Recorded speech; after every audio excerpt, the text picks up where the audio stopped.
Now, the rest of the story. Folks in Kansas City, Missouri called it inevitable. Truth is, it was an accident that just should not have happened. I'm talking about the head-on collision on 1st Street between Oak and Locust. Made the front page of the Kansas City Star, maybe because a doctor was behind the wheel of one car. Perhaps readers would have been more understanding if they'd learned that Dr. Albert H. Cordier was on his way to deliver a baby or to perform an emergency surgery. That would have made a big difference. But the problem with either story is that neither was true. The doctor and his wife were simply on an outing, and the doctor was driving too fast. He was known for that. In fact, friends had warned Mrs. Cordier that something like this was bound to happen one day. And those friends watched their predictions come true in headlines. And in the other car?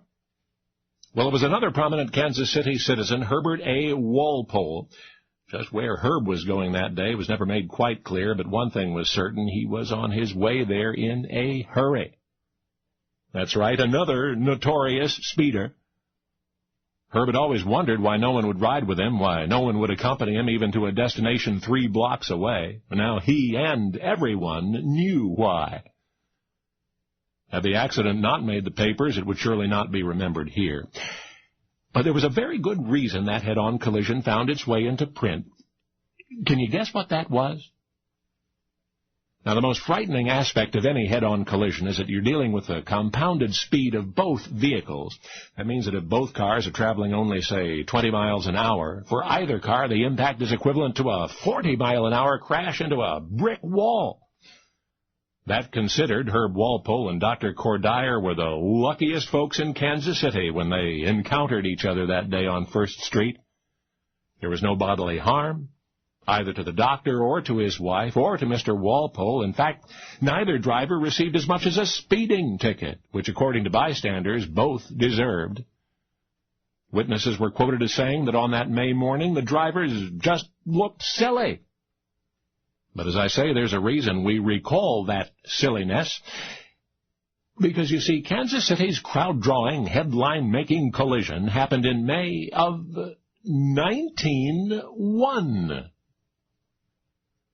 Now, on one hand, as you've heard, those who knew Dr. Cordier and Herb Walpole said it was inevitable.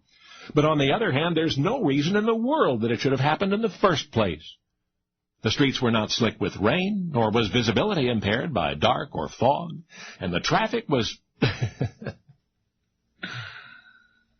well, it was as light as it had ever been in the history of Kansas City. That sums it up, I think. But have you guessed that accident involving 2 cars? Why, that was the first ever accident involving 2 cars. Ever. Anywhere. And the 2 cars involved, well, they were the only 2 cars in town.